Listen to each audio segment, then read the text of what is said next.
Hello there everyone, welcome to Shadowman Stories. I am your storyteller and I'm here to guide you tonight. I know many of you use these videos to drift off to sleep, so before we begin, take a moment to like this video and subscribe to our channel. I'm always curious, where are you watching from and what time is it in your part of the world?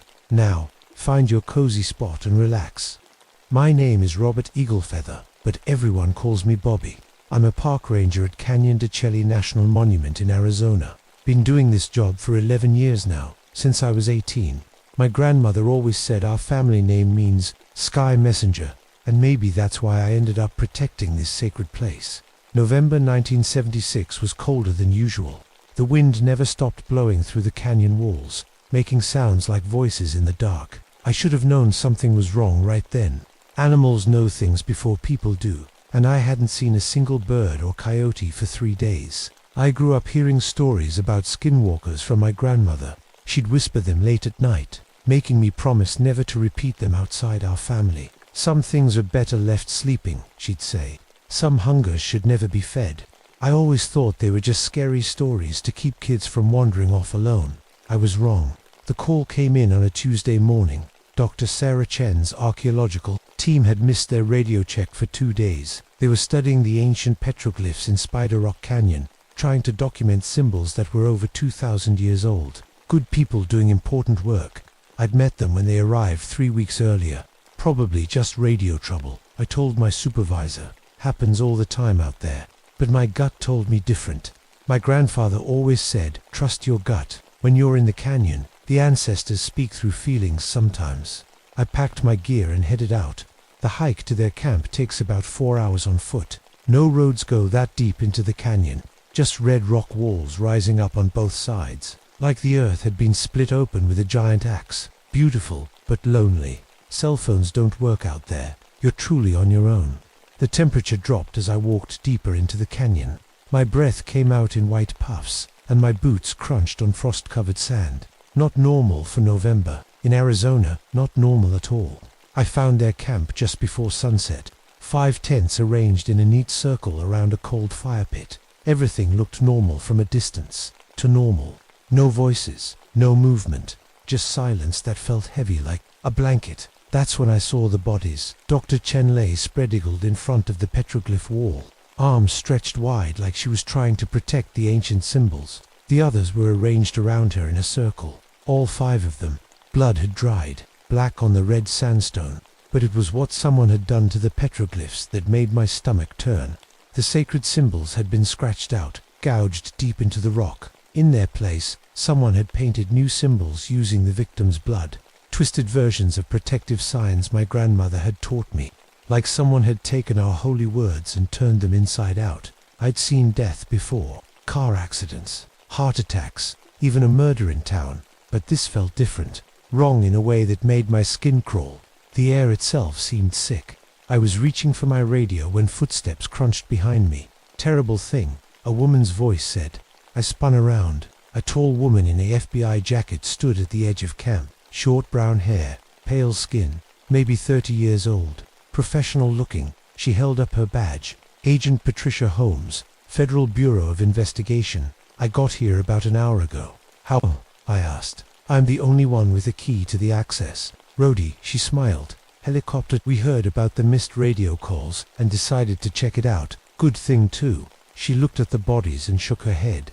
Looks like a hate crime to me. Someone really didn't want these people studying Native American sites. Something about her felt off, but I couldn't put my finger on what. Maybe it was how clean her clothes were after hiking in Dusty Canyon. Maybe it was how she didn't seem bothered by the smell of death.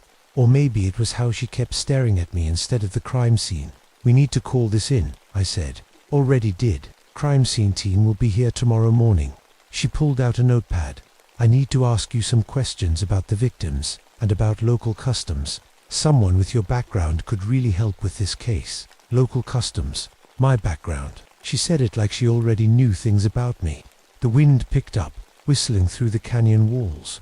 In the distance, something howled. Could have been a coyote, but it didn't sound quite right. Too long, too deep, too much like a person, trying to sound like an animal. Agent Holmes smiled again, and for just a second, her teeth looked too sharp. We set up camp as the sun disappeared behind the canyon walls. Agent Holmes had gear that looked brand new, like she'd bought it that morning. When I asked about her experience with outdoor investigations, she just said she was good at adapting. The temperature kept dropping. By full dark, frost covered everything and our breath hung in the air like smoke.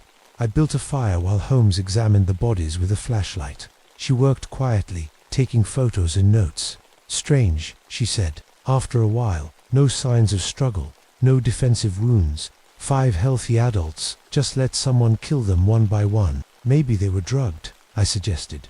Maybe. She sat down across from me at the fire. Tell me about skinwalkers. My blood went cold. What? Local folklore mentions them. Shape-shifting witches who steal identities. Could be relevant to the case. I stared at her. How do you know about that? Research. She flipped through her notepad. I always study local legends before investigating crimes in native areas. Amazing what you can learn. She was right, but something about the way she said it bothered me, like she was testing me instead of investigating. Most Navajos don't talk about that subject, I said carefully, especially not with outsiders. But you know about them. It wasn't a question. I fed another stick to the fire and watched sparks rise into the darkness. My grandmother told stories. I don't know how much was real. Tell me. I'd rather not. Holmes leaned forward. The firelight made shadows dance across her face. It could help solve these murders. Bobby. I hadn't told her my name. How did your supervisor mentioned it on the radio? She said quickly. Sorry, I should have been more formal. Ranger Iglefeder. Maybe that was true. Maybe I was being paranoid. But my grandmother's voice whispered in the back of my mind. Trust your gut. The ancestors speak through feelings. A coyote howled. Somewhere in the darkness. Then another answered from the opposite direction. Then a third. Soon the canyon filled with their voices, calling back and forth like they were discussing something important. Lot of coyotes out tonight, Holmes said. Yeah, I listened to their calls. Something was wrong with the rhythm. Coyotes usually howl in short bursts, but these went on, and they sounded too coordinated, like they were taking turns instead of all singing together. One call came from directly above us on the canyon rim. Impossible. No animal could have climbed those sheer walls. The howling stopped all at once. Complete silence fell over the canyon like someone had thrown a switch. Even the wind died. Bobby, Holmes said softly. Look. She pointed past the fire toward the petroglyph wall. Something moved in the shadows between the ancient symbols. Tall and thin, walking upright but wrong somehow, like a person who'd forgotten how people were supposed to move. I grabbed my flashlight and switched it on. The beam cut through the darkness, but nothing was there, just red rock and black shadows. Did you see that? I whispered. See what? I looked at her. She was smiling again, but her eyes reflected the firelight, like an animal's. Nothing, I said. Thought I saw something. The temperature dropped. Another 10 degrees. Frost began forming on our sleeping bags. Unseasonably cold, Holmes said. Climate change, I suppose. Something about her voice sounded different, flatter, like she was reading lines from a script. I checked my watch. 10:30. We should get some sleep. Crime scene team will be here early. Good idea. She crawled into her tent without another word. I lay in my sleeping bag listening to the silence. No coyotes, no wind, no insects. Just my own breathing and heartbeat. The kind of quiet that makes you feel like you're the only living thing for miles. Then I heard Holmes talking in her tent. Soft murmurs like she was on a phone call. But we were 30 miles from the nearest cell tower. I unzipped my sleeping bag and crept closer to her tent. She was definitely talking to someone, but I couldn't make out words. Just a low conversation in what sounded like 2 different voices, but there was only one person in that tent. I was backing away when the talking stopped. The tent zipper opened and Holmes stuck her head out. Everything okay, Bobby? Fine, I said. Thought I heard something. Just me talking in my sleep. Old habit. She ducked back inside. I returned to my sleeping bag, but sleep was impossible. Every few minutes, I heard movement outside. Footsteps in the sand. The soft scrape of something being dragged. Once, I could have sworn someone unzipped my tent halfway before zipping it back up. Around 3 in the morning, I heard my grandmother's voice calling my name from somewhere in the canyon. She'd been dead for 5 years. I didn't sleep.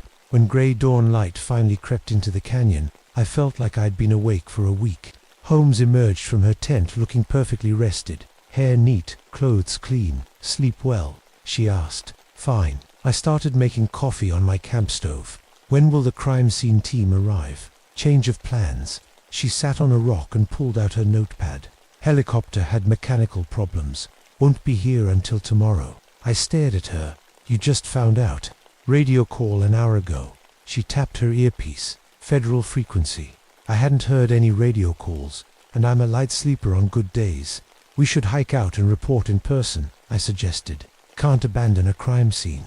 She flipped through her notes. Besides, I want to interview the local tribal elder your supervisor mentioned. Joseph Begay. He lives about 2 miles from here, right? My grandfather. She knew about my grandfather. How did you background research? She stood up and stretched. Your family has deep roots in this area. Father was a code talker in World War II. Mother teaches at the elementary school in Chinle. Sister lives in Phoenix, works as a nurse. Should I go on? Nobody had that kind of detailed information about me except my family, and my family wouldn't share it with a stranger.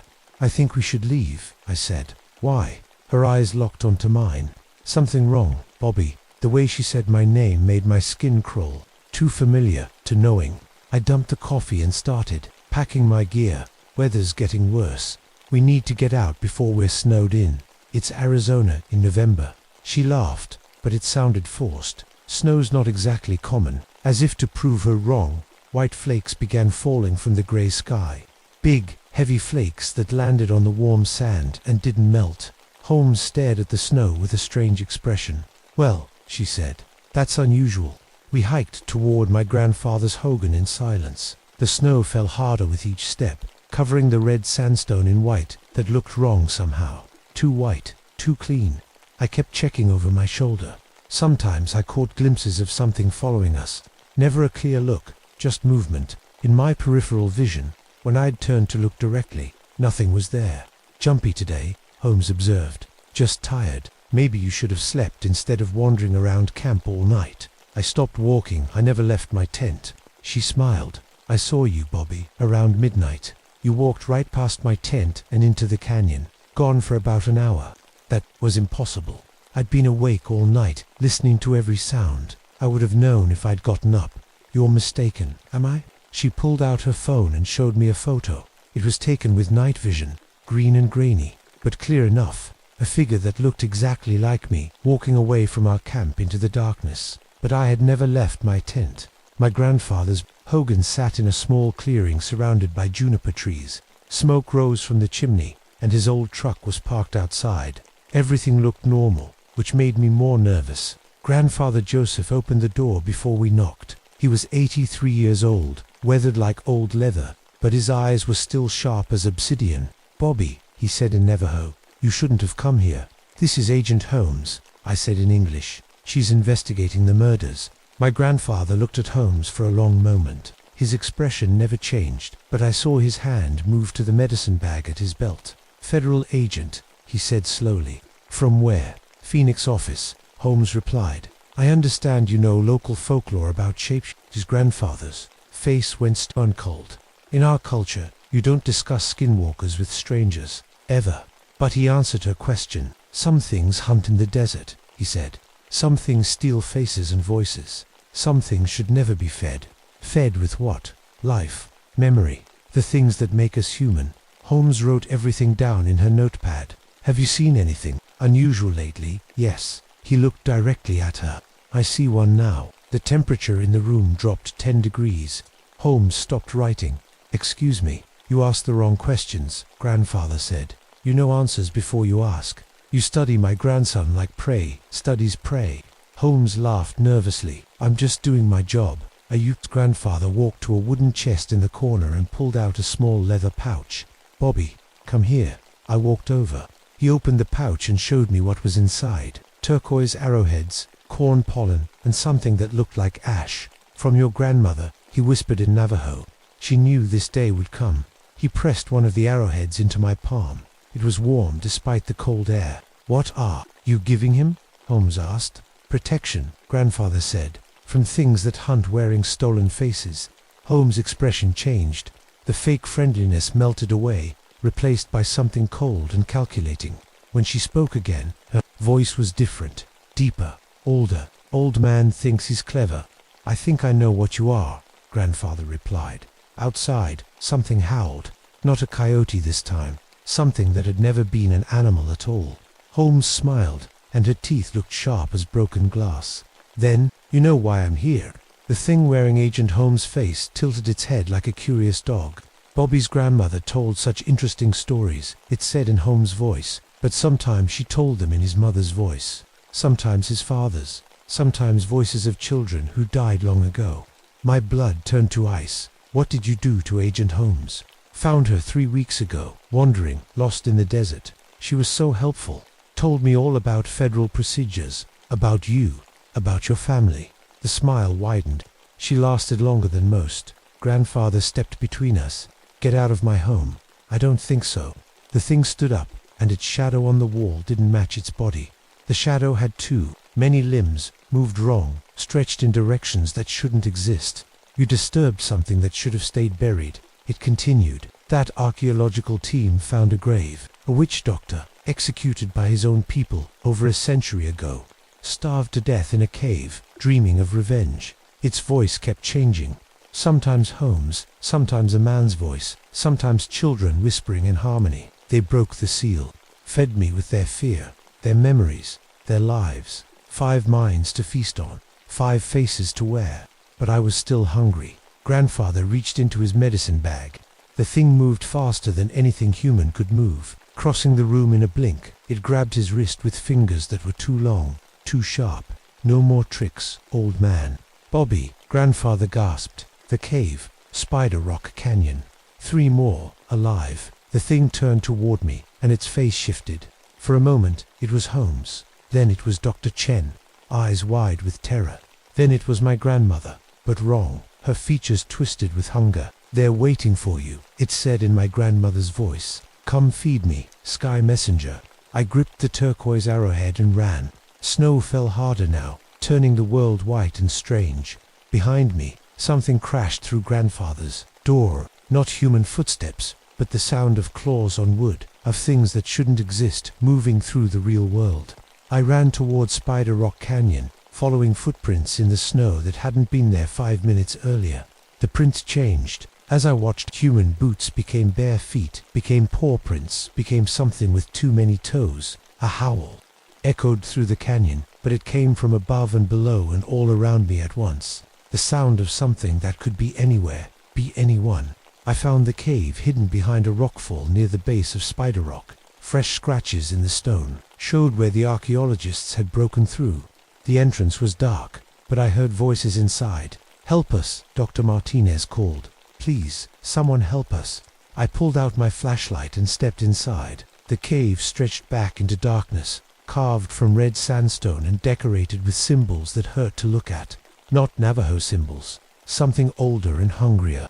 3 people huddled in the back of the cave, tied to stakes driven into the floor. Dr. Martinez, Dr. Kim, and Professor Williams. They looked thin, pale, like something had been slowly draining the life out of them. Bobby, Dr. Martinez sobbed. Thank God, it's been feeding on us, taking our memories, our faces. It knows everything about our lives. I cut their ropes with my knife. Can you walk? I think so. Professor Williams struggled to stand, but it's coming back. It always comes back. Something scraped against stone at the cave entrance. Slow, deliberate footsteps. Bobby, my grandfather's voice called from outside. Are you in there? But I'd left him with the thing wearing Holmes' face. It's not him, I whispered. Bobby, I hurt the creature, wounded it with sacred weapons. It ran, but you need to come out now. Dr. Kim whimpered. It sounds just like him, just like everyone it's killed. The footsteps stopped right at the cave entrance. Bobby, now it was my mother's voice. Come home, son. I'm worried about you. Then, my father, son, you're scaring us. Come out so we can talk. Then, my grandmother. Sky Messenger, don't make me come in there. I gripped the turquoise arrowhead and stepped toward the entrance. The 3 survivors pressed against the back wall. A figure stood silhouetted against the white snow outside. It looked like my grandfather, but its shadow was wrong. Too tall, too many angles. I can be anyone, it said in a voice like wind. Through dry bones. Anyone you trust. anyone you love, anyone you fear. The shadow shifted, and so did the figure. Now it looked like Agent Holmes, but with my grandfather's eyes. Then it was Dr. Chen, but with Holmes' voice. You can't run. From what I know about you, it continued, I've tasted their memories of you, watched you through their eyes. I know your fears, your weaknesses, your guilty secrets. It stepped into the cave, and I saw its true form for the first time. Human-shaped but wrong in every detail. Too tall, joints bending in impossible directions. Skin that shifted between textures like it couldn't decide what it wanted to be. Eyes that reflected light like mirrors. I am hunger given form, it whispered. I am the thing that wears familiar faces to get close enough to feed. I thought of my grandmother's stories, of warnings passed down through generations. Some things should never be fed, but this thing had been feeding for weeks. It reached for me with fingers like broken branches. I drove the turquoise arrowhead into its chest. The skinwalker screamed in every voice it had ever stolen. The cave filled with the sound of dying children, murdered adults, creatures that had never been human at all. It collapsed, its stolen faces flickering across its features like a broken television. Black blood pooled around the arrowhead. The creature's body began to dissolve, becoming sand and ash and wind. This ... ISN, single quotes T ... over, it whispered in Agent Holmes' voice. Others ... R ... waking ... double quotes, then it was gone. Just a pile of dust and the smell of old death. The snow stopped falling as soon as the skinwalker died. Within an hour, the temperature rose back to normal November levels, and the white covering the red rocks melted away like it had never existed. We found my grandfather alive, but weak in his hogan. The thing had knocked him unconscious, but hadn't killed him. It wanted you to find him alive, he explained later. Wanted to use his voice to lure you in. The real Agent Holmes was buried in a shallow grave 2 miles from the archaeological camp. She'd been dead for 3 weeks, just like the thing said. The Phoenix FBI office had never heard of her. Someone, something, had stolen her identity so completely that even federal records showed she existed. Dr. Martinez, Dr. Kim, and Professor Williams survived, but they were never the same. The skinwalker had fed on their memories, leaving holes in their minds like missing puzzle pieces. They remembered their childhoods, but not their college years. They knew their spouses' faces, but not their names. The doctors said it was trauma, but I knew better. The archaeological dig was shut down permanently. The cave was sealed with concrete and steel, though I suspect that won't hold if something else wakes up down there. My grandfather performed a cleansing ceremony for the entire area, but some stains go too deep to wash clean. I quit the Park Service a month later. Couldn't walk those canyons anymore without feeling eyes watching from every shadow. Instead, I went back to my grandfather to learn the old ways. Traditional medicine, protective ceremonies, the kind of knowledge my grandmother tried to teach me when I was too young to listen. There are others like me now, rangers and tribal police, who've seen things that don't belong in any official report. We stay in touch, share information, watch for signs. Because the thing was right about one thing, others are waking up. Last week, a park ranger in Utah called about strange tracks that changed shape in the sand. Yesterday, a tribal police officer in New Mexico reported finding a family murdered in their home. But their neighbors insist they saw those same people walking around town the next day. The modern world likes to pretend that old evils died out with the old ways, but some hungers are older than civilization. Some things have been sleeping in the desert for centuries, waiting for someone foolish enough to break the seals our ancestors died to create. I carry turquoise arrowheads now, blessed with prayers my grandmother whispered in the dark. I know the words to speak when shadows move wrong, when voices call from empty places, when the very air tastes of old hunger. My grandfather says the balance is shifting. Climate change, urban expansion, archaeological digs in places that should be left alone. We're waking things that were put to sleep for good reason, but we're ready for them. The old knowledge isn't dead, just sleeping. And some of us remember how to fight monsters with tools older than steel, stronger than bullets. Some hungers should never be fed, and if they wake anyway, there are still those of us who remember how to starve them back to death. My name is Robert Eaglefeather, and I am my grandmother's sky messenger. I carry warnings to those who will listen, and protection for those who won't. The hunt never really ends. It just waits for the next full moon, the next broken seal, The next fool who thinks ancient evils are just stories to scare children. I know better now. I wish I didn't. My name is Catherine Stormchaser, but everyone calls me Kate. I've been a park ranger at Devil's Tower for 9 years now, and I thought I knew every inch of that ancient rock. I was wrong. The Lakota gave me my last name when I was 22, after a climbing accident nearly killed me on the north face. Stormchaser, they said, pursuer of sacred winds. They meant it as a warning, not a compliment. I should have listened. Devil's Tower rises 867 feet, straight up from the Wyoming plains, like God's own tombstone. It's made of volcanic rock, columns of stone that look like giant fingers reaching for the sky. The Lakota call it Bear Lodge, and they've held it sacred for over 1,000 years. To them, it's where earth meets heaven, where spirits walk between worlds. I became a ranger because of what happened on that north face climb. I was young, stupid, pushing limits I had no business pushing. A storm came out of nowhere. 1 minute clear skies, the next minute lightning everywhere. I fell 60 feet before my rope caught, hung there in the rain for 4 hours before rescue found me. That night, in the hospital, an old Lakota man visited me, said his name was Joseph Crowfeather. He looked at my bandaged hands and shook his head. Some mountains are altars, he said. You don't conquer altars, you respect them. 9 years later, I'm the climbing safety specialist at Devil's Tower. I know every route, every handhold, every dangerous spot. I've saved dozens of climbers from their own bad choices. The mountain and I have an understanding now, or so I thought. It was June 15th, 1984, when everything changed. Perfect climbing, weather, clear skies, light wind, 72 degrees.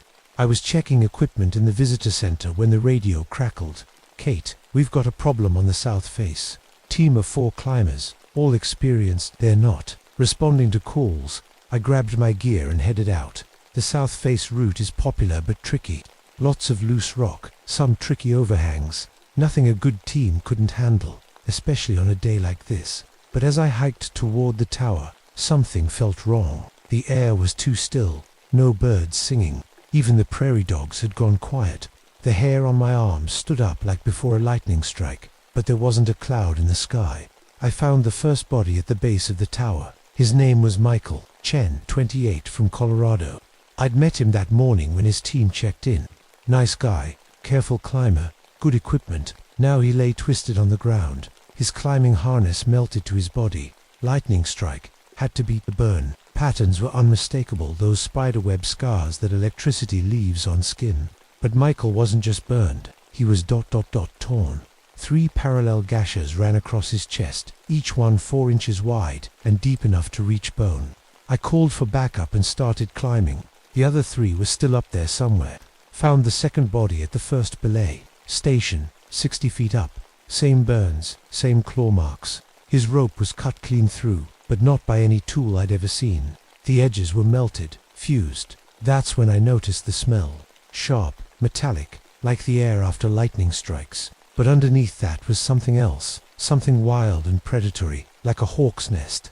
The third climber was hanging from his anchor points at 200 feet, dead for hours, his body swaying in a wind that didn't exist down below.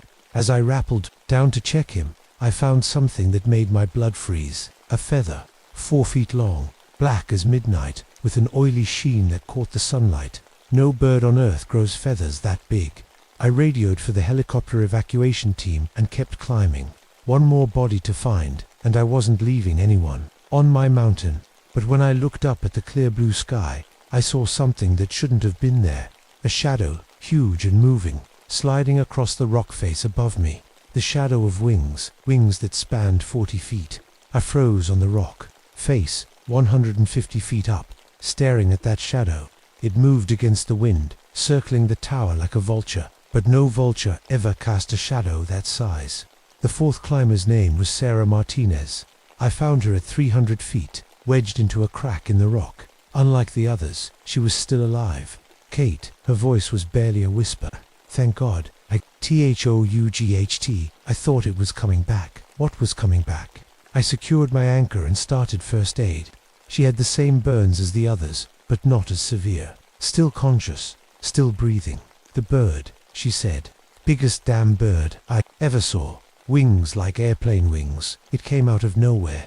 Sarah, you're in shock. There's no bird that had made the lightning. She grabbed my arm with surprising strength. The sky was clear. Then this thing appeared and the lightning came with it. Struck Mike first, then Jerry, then Tom. Picked them right off the rock. I looked at her burns again. Lightning, definitely. But Sarah was talking like she'd seen the thing that made it. Where did it go? Up. She pointed toward the summit. It's waiting up there. I can feel it watching. The helicopter arrived as I was getting Sarah ready for evacuation. I'd called ahead about the lightning strike casualties, so they came prepared for electrical trauma. What they weren't prepared for was the electromagnetic interference. Kate, this is weird. The pilot's voice crackled through my radio. All my instruments are going crazy. Compass spinning like a top. GPS is dead. Radio's full of static. Can you still fly? Yeah, but something's not right. It's like there's a big magnet up there. They lowered the rescue basket. I got Sarah secured and gave the helicopter lifted off, rose 50 feet. Then every piece of electronic equipment on board died at once. The aircraft dropped like a stone. I watched it fall. Watched it hit the rocks at the base of the tower. Watched it explode in a ball of orange flame that sent black smoke spiraling into that perfect blue sky. 3 men dead.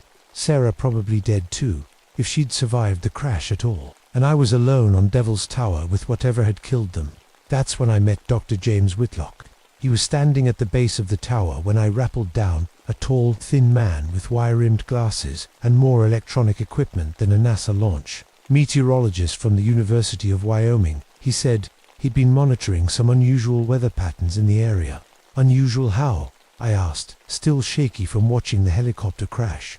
Electromagnetic anomalies. Massive ones. Like nothing I've ever recorded. He showed me his instruments. Digital displays showing readings that seemed impossible.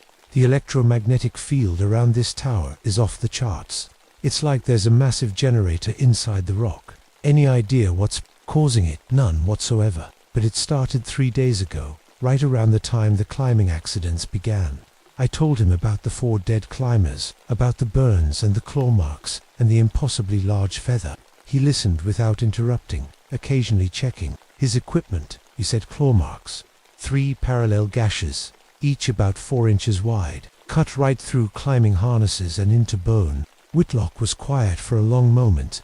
Then he walked over to the helicopter wreckage and pointed to the twisted metal of the rotor assembly. Like these, I looked where he was pointing. 3 parallel gouges in the steel rotor hub, each exactly 4 inches wide. Whatever had made them had torn through aircraft-grade metal like paper. Dr. Whitlock, I said slowly, what do you know about thunderbirds? He looked at me sharply. The Lakota legends, giant birds that control storms and lightning. My grandmother told me stories when I was little. Birds so big they could carry off buffalo. So powerful they could call down lightning from clear skies. You think we're dealing with some kind of unknown species? Before I could answer, the wind changed. It had been calm all day, but now gusts were whipping around the tower's base, picking up dust and debris. The sky was still clear, but the air tasted like metal and ozone.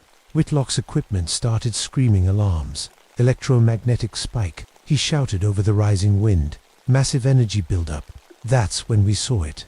A shape appeared at the top of Devil's Tower, silhouetted against the blue sky. At first it looked like a person standing on the summit. Then it spread its wings, 40 feet from tip to tip, black as midnight, with a head the size of a car. It opened its beak and made a sound I'll never forget. Not a bird call, but something deeper, like thunder rolling across the plains. Lightning erupted from the clear sky, striking the tower's summit. But instead of grounding harmlessly in the rock, the electricity seemed to flow into the creature, wrapping around its wings like glowing ribbons. Impossible, Whitlock whispered. Absolutely impossible. The thunderbird looked down at us with eyes like yellow fire. Then it launched itself into the air with a sound like breaking glass, and the real storm began. The thunderbird circled Devil's Tower like a shark around a sinking ship. With each pass, the wind got stronger and the sky got darker, even though I could still see blue beyond the edges of the storm. It was creating its own weather. We need to get to shelter, I told Whitlock, but he was too fascinated by his instruments to move. Kate, look at these readings. The electromagnetic field is rotating around the tower. It's generating its own atmospheric pressure system. Lightning struck again, this time hitting the ground 20 feet from where we stood. The blast knocked us both flat and left a crater 3 feet deep in solid rock. Shelter. Now, we ran for the visitor center, but the Thunderbird had other plans. It dove toward us with a sound like a freight train, wings spread wide enough to block out the sun. I pulled Whitlock behind a boulder just as talons the size of baseball bats raked the ground where we'd been standing. The creature landed on top of Devil's Tower and made that rolling thunder call again. This time, lightning answered from every direction. Not random strikes, but precise bolts that hit exactly where the bird was looking. It was hunting us. The visitor center's too far, I said. We need to find a cave or an overhang. There. Whitlock pointed to a cluster of boulders at the tower's base. That rockfall creates a natural shelter. We made a run for it. The Thunderbird spotted us immediately and sent a lightning bolt that turned the ground behind us into glass. We dove into the shelter just as another strike hit the entrance, sealing us in with fused rock and the smell of ozone. For a moment, everything was quiet. Then Whitlock's equipment started beeping again. "It's circling," he said, watching his instruments. "The electromagnetic signature is moving around the perimeter. It knows we're in here. How long can it keep this up? I don't know. The energy expenditure should be enormous, but it seems to be drawing power from somewhere. Maybe the tower itself." I thought about what Joseph Crowfeather had told me about Devil's Tower being a place where Earth meets heaven. What if he'd meant it literally? Dr. Whitlock, what if this isn't just some unknown animal? What if it's something else entirely? Like what? Something that's supposed to be here. Something that belongs to this place. Before he could answer, the boulder above us shifted. The Thunderbird had landed on our shelter and was trying to dig us out. Each impact shook loose rock and dust. At this rate, we'd be buried alive or exposed to its lightning in minutes. That's when I remembered the climbing tunnel. "There's a passage," I told Whitlock, "a crack in the rock that leads up into the tower itself. Climbers use it to access the north face routes." "How far?" 30 feet. "Through the back of this shelter. Can we make it?" I looked at his equipment.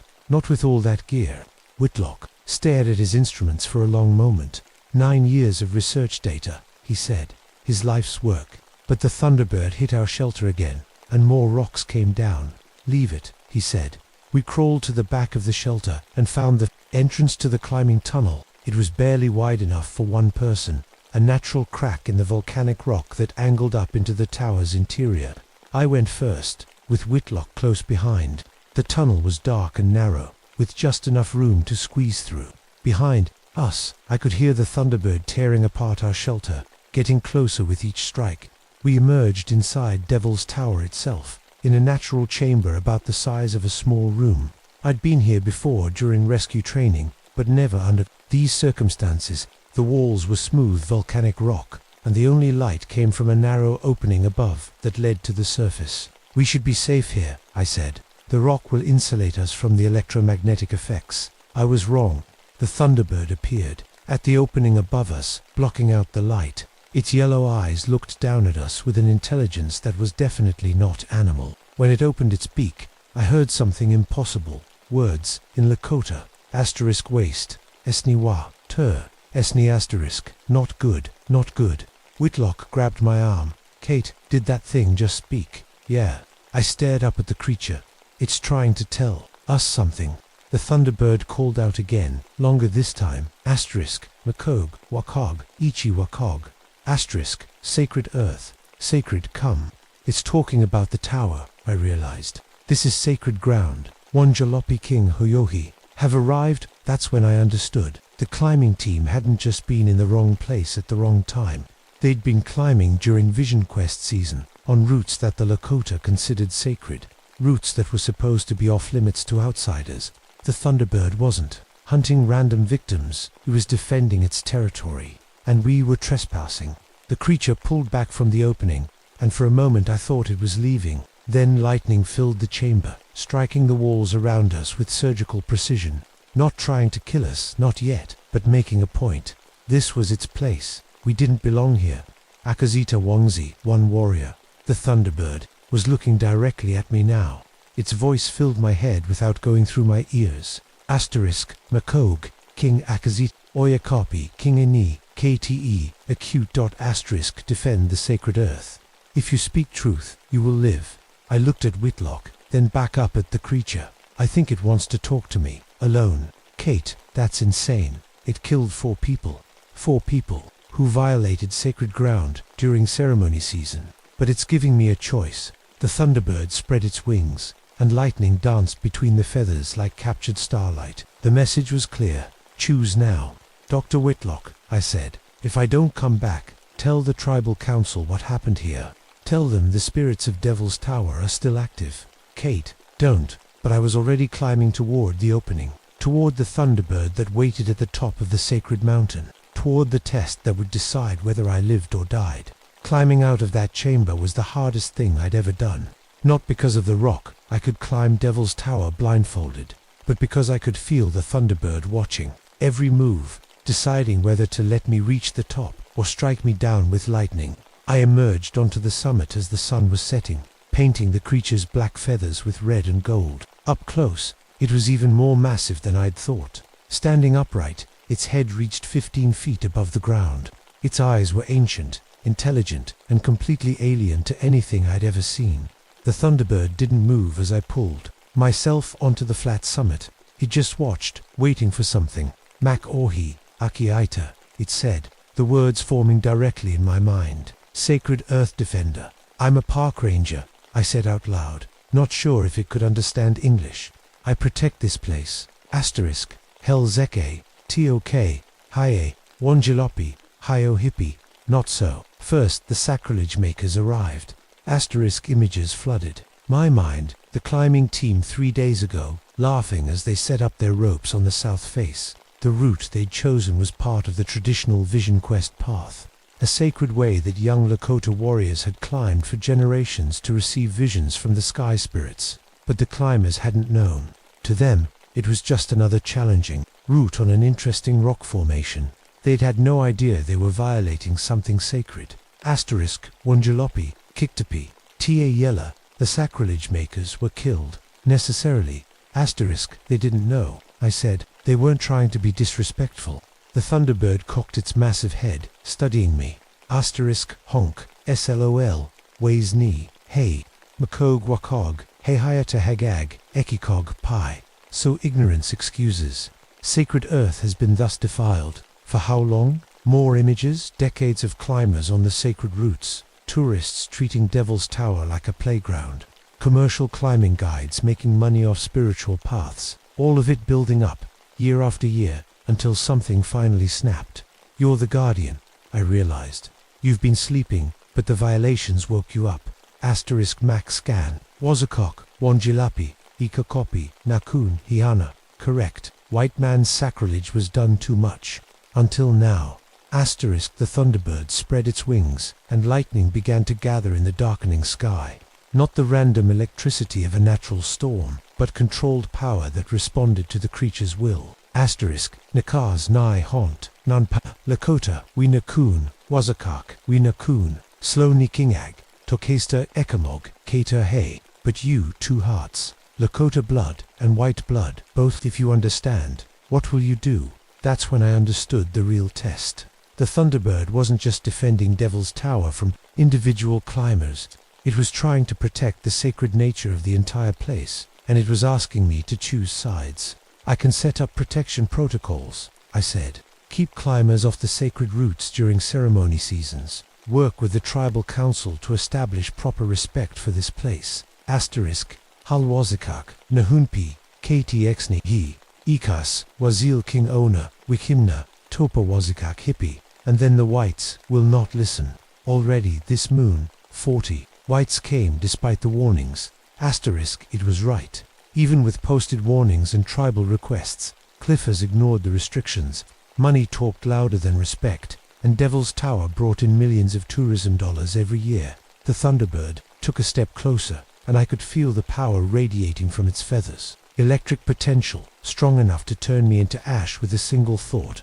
Asterisk, Ichi Wangzi Wizik, Wangzi, Makog, Wakog Itath, Ora Nianwa, Pi, Itatha Case, Orag Waste, Ichi Kopi KT. One choice, one decision. From this sacred earth, Either we remove the wrongdoers entirely, or they will do good properly.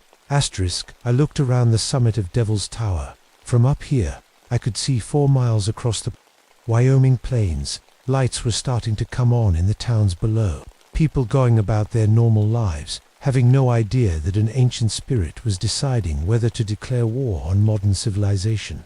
If I help you, I said, will you give me time to do this right? Let me work with the tribal elders, set up proper protocols. Asterisk Torkkehi, Wotagok, Wiyukok Wangzi. How long?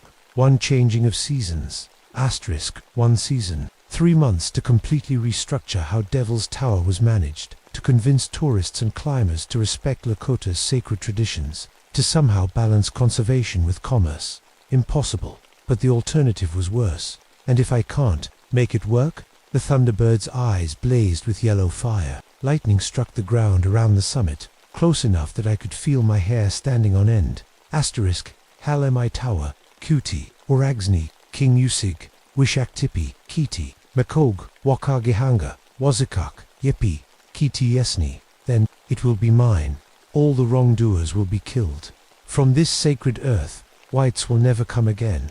Asterisk, I thought about Dr. Whitlock down in the chamber below, about the hundreds of climbers who visited Devil's Tower every year, about the people in the towns below who depended on tourism for their livelihoods. But I also thought about the 4 dead climbers, about centuries of sacred traditions being trampled by ignorance and greed, about the responsibility that came with being a sacred earth defender. I accept, I said. The thunderbird studied me for a long moment. Then it threw back its massive head and called out to the storm clouds gathering overhead. Lightning answered, striking all around the summit in a perfect circle, but never touching the creature or me. Asterisk wa, Ope, Hagawangzi, Ihatagang ini kuti, Tokeza ikamog, Katie, Zing, he Stanujane, Katie agreement. From 1 winter season you will live. What you will do, that we will know. Asterisk, the storm began to clear, and the electromagnetic interference that had been scrambling every piece of electronic equipment in the area started to fade. Down below, I could see lights moving, rescue vehicles, finally able to reach Devil's Tower now that their radios and GPS systems were working again. The thunderbird spread its wings one last time, and for a moment I saw it as it truly was, not just a giant bird, but a manifestation of the sky spirits themselves. A piece of the sacred made flesh to defend what was holy. Then it launched itself into the air and disappeared into the night sky, leaving me alone on the summit with the weight of an impossible promise. 3 months to save both the sacred traditions of the Lakota and the lives of everyone who might violate them. 3 months to prove that respect and understanding could triumph over ignorance and greed. 3 months to keep the thunderbird from declaring war on the modern world. I found Dr. Whitlock still in the chamber below, surrounded by his ruined equipment and looking like he'd aged 10 years in the past few hours. The electromagnetic interference had fried every circuit board he'd brought, turning thousands of dollars of research instruments into expensive paperweights. Kate, thank God, I thought that thing had killed you. It wanted to talk, I said, helping him gather what was left of his gear. We came to an understanding. What kind of understanding? I told him about the agreement, about the 3-month deadline, about what would happen if I failed. He listened in silence, occasionally shaking his head. You realize how insane this sounds, he said finally. You saw it. You heard it speak, Lakota. You watched it control lightning like it was turning on a light switch. I know what I saw. I'm just having trouble believing it. By the time we climbed down from the tower, the rescue teams had arrived. They'd found the helicopter crash site and were preparing to search for survivors. I had to explain that there weren't any survivors, that the electromagnetic interference had caused the crash, that Dr. Whitlock and I were the only witnesses to what had really happened. The official report blamed everything on a freak electrical storm. Impossible atmospheric conditions, they said, a once-in-a-century weather event that had generated massive electromagnetic pulses and precision lightning strikes. The climbing deaths were attributed to their bad luck in being on the tower when the storm hit. No mention of giant birds or Lakota spirits or impossible conversations on the summit, but I knew the truth. And more importantly, I knew what I had to do. The next morning, I drove to the Pine Ridge Reservation and asked to speak with Joseph Crowfeather. He was 93 years old now, but his eyes were still sharp as a hawk's when I told him what had happened at Devil's Tower. Wakiwa, Ekta Iwaglik, he said in Lakota. Then translated, you spoke to the Thunderbird. It gave me 3 months to fix things, to make people respect the sacred roots. The old man was quiet for a long time, looking out across the prairie toward the distant silhouette of Devil's Tower. Finally, he nodded. Haga, Wa, Togya, King, Ahatagang. 1 season. From this autumn, can it be done? Sinti, Wakigex Lalini, Ixtokeza, Ikagog, Kt Zing Slalini. First. I did not know the Thunderbird. Also, I do not know what you will do, but he helped me anyway. Crowfeather introduced me to the tribal council, and together we began drafting new management protocols for Devil's Tower, climbing restrictions during Vision Quest seasons, mandatory cultural education for all visitors, sacred route closures that would be enforced by both park rangers and tribal police. It wasn't easy. The climbing community fought the restrictions, claiming they violated public access rights. Local businesses worried about lost tourism revenue. Politicians complained about catering to superstition and political correctness. But I had something they didn't. I'd seen what would happen if we failed. Dr. Whitlock helped too, in his own way. His ruined equipment became evidence of the electromagnetic anomalies at Devil's Tower, scientific proof that something unusual was happening at the site. He published papers about unexplained atmospheric phenomena and localized electromagnetic disturbances, giving academic weight to our conservation efforts. The work consumed my life for 3 months, 18-hour days, endless meetings, constant battles with bureaucrats and business owners who saw the restrictions as a tax on their livelihood. But slowly, things began to change. The climbing routes stayed closed during ceremony season, and most visitors respected the restrictions. Cultural education programs helped people understand why Devil's Tower was more than just an interesting rock formation. The Lakota began holding public ceremonies at the base of the tower, sharing their traditions with respectful visitors. It wasn't perfect. Some climbers still tried to sneak onto the sacred routes, and some tourists still treated the place like a theme park, but it was progress. 3 months to the day after my encounter with the Thunderbird, I was working late in the visitor center when the power went out.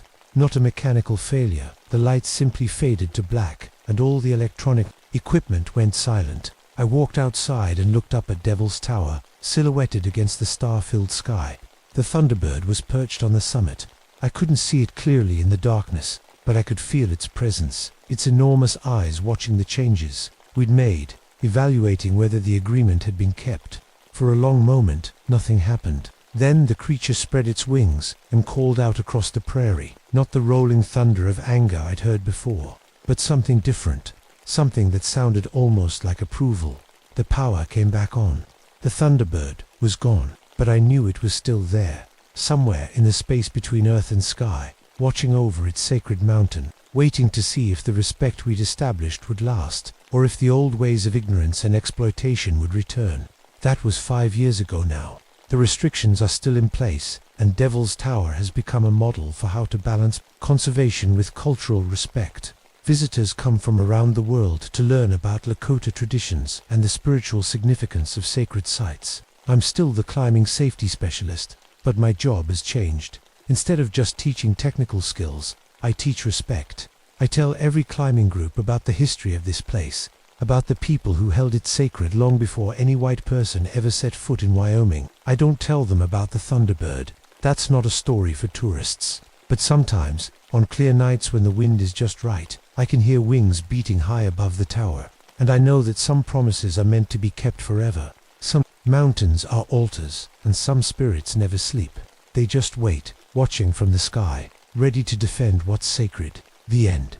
My name is Harold Darkwater, but everyone calls me Harry. I've been a park ranger at Mammoth Cave for 16 years now, and I thought I knew every inch of those tunnels. I was wrong. People always ask me about my last name. My grandmother was Cherokee, and she used to tell me stories about hidden waters that run deeper than anyone knows. Darkwater sees what others can't, she'd say. I never believed her stories about spirits and guardians until that March in 1963. I was 39 then, old enough to know better, but young enough to think I was tough. I'd been leading cave tours since I was 23, and I knew the 400-mile cave system better than my own backyard. Kids would ask if I was scared of the dark down there. I'd laugh and tell them the truth. Caves were my second home. The Cherokee side of my family had been in Kentucky for generations before the white settlers came. My Irish father married my Cherokee mother back when that wasn't easy for anyone. Growing up, I heard two sets of stories. Dad told me about leprechauns and banshees. Mum told me about spirits that guard sacred places. I believed the cave stories about geology and limestone. The spirit stories seemed like kid stuff. That morning started normal enough. Heavy rains had been falling for 3 days straight, flooding the lower cave levels like they do every spring. We'd closed off the deeper tours until the water went down. It was just me and Suzanne Redhawk working the visitor center, answering the same questions we always got. When will the caves be open again? Is it really 72 degrees down there all year? Have you ever been lost in there? Susan was Shawnee, 7 years on the job, and the best tracker I'd ever worked with. She could read signs in those caves like a book. Animal tracks, watermarks, even how air moved through the tunnels. Susan noticed everything. Around noon, we got the call that changed everything. "Harry, this is dispatch. We've got a situation. Tourist group reported missing in the restricted section." I looked at Susan. She was already grabbing her gear. "How many?" I asked into the radio. 8 people. Family group from Ohio. They had a key card for the lower levels. That stopped me cold. Keycards for restricted areas were only given to rangers and research teams. They stole a keycard. Looks that way. Last seen entering Devil's Kitchen. Around 10 this morning. Devil's Kitchen was 3 miles down, in the deepest part of the mapped cave system. With all this rain, those tunnels would be flooded and dangerous. But 8 people don't just disappear. "We're going down," I told dispatch. Susan and I grabbed our rescue gear, ropes, lights, first aid, and the radio equipment that barely worked in the deep caves as we headed for the entrance. Susan stopped me. "Harry, my grandmother used to say the deep caves had guardians, old spirits that don't like visitors. Your grandmother tell you how to rescue 8 tourists from guardian spirits?" I asked. She didn't smile. She said some places aren't meant for outsiders. Some guardians have been waiting a long time. I should have listened to her. I should have called for more help. But I'd been in those caves hundreds of times, and I'd never seen anything worse than a scared bat or a tourist with a twisted ankle. We started down the main passage, our headlamps cutting through the darkness. The sound of our boots echoed off the limestone walls. Water dripped everywhere from the recent rains. It felt like any other rescue mission. 20 minutes in, we found the first sign something was wrong. "Harry, look at this." Susan was kneeling by a pile of scattered equipment. Cameras, backpacks, and jackets lay spread across the tunnel floor like someone had just dropped everything and run. "Maybe they got scared and bolted," I said, but I didn't believe it. The gear was spread too far apart, almost like it had been thrown. We kept going deeper. The main tunnel split into 3 directions at Devil's Kitchen. Susan checked the muddy ground with her flashlight. "Footprints here," she said. 8 people, like the report said. "But look at this." She pointed to marks in the mud that didn't look right. Big, deep prints that weren't made by hiking boots. "Bear tracks?" I asked. "Wrong shape. Too big. And bears don't come this deep." We followed the tourist tracks down the left tunnel. The ceiling got lower, and we had to duck in places. Water dripped constantly, and our breath made little clouds in the cold air. That's when I heard it for the first time. A sound like nothing I'd ever heard in 16 years of cave work. It started low, like distant thunder, but it grew into something that made the tunnel walls shake. It wasn't human, and it wasn't any animal I knew. "What was that?" Susan whispered. "Rockfall, maybe, or water rushing through a chamber." But my hands were shaking as I adjusted my headlamp. I knew every sound those caves made. This was something new. We kept moving deeper into the cave, following the tourist tracks and trying to ignore the feeling that something was watching us.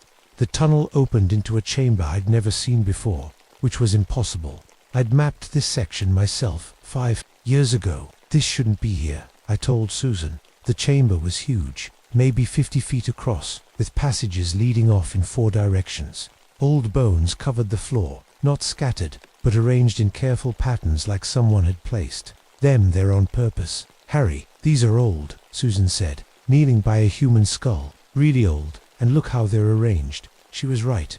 The bones formed circles, with the skulls facing inward. It looked like some kind of ceremony site. Cherokee burial chamber, Susan whispered. My grandmother told me about places like this. Sacred sites where the ancestors rest. I'd heard stories about Indian burial grounds in the deepest caves, but I'd never seen one. Park Service didn't talk about them much. Too many people wanted to explore places they shouldn't. We need to keep looking for those tourists, I said. But something about those bone circles made my skin crawl. We picked the tunnel that showed the most tourist tracks. The passage got narrower and the ceiling lower. We had to crawl in some places, dragging our gear behind us. That's when we found the fresh bones. Susan, come look at this. In a small side chamber, I found bones that still had bits of cloth stuck to them. Recent bones, human bones. Some of them had been cracked open, like something had been eating the marrow inside. These are from this year, Susan said, her voice barely a whisper. Maybe this month. The bones showed bite marks. Big ones, with spaces between the teeth that didn't match any animal I knew. Whatever had been eating these people had a mouth, full of teeth the size of railroad spikes. We need to call for backup, Susan said. I tried the radio, but we were too deep. Nothing but static. Let's find those tourists and get out of here, I said. We kept following the tracks deeper into the cave system. The tunnels here were unmapped, twisting and turning in ways that didn't make sense. Sometimes we crawled through passages so narrow our shoulders scraped the walls. Other times we walked through chambers so big our lights couldn't reach the ceiling. The temperature kept dropping. Caves usually stay the same temperature year-round, but this felt like winter in Minnesota. Our breath came out in white puffs, and ice started forming on the walls. This isn't normal, Susan said. She was right. Nothing about this was normal. The cave was acting like it was alive, changing temperature and layout as we moved through it. That's when we heard the roar again. This time it was closer, coming from somewhere ahead of us. The sound hit us like a physical force, making my ears ring and my chest vibrate. Our flashlight beams flickered like the sound had somehow affected the electricity.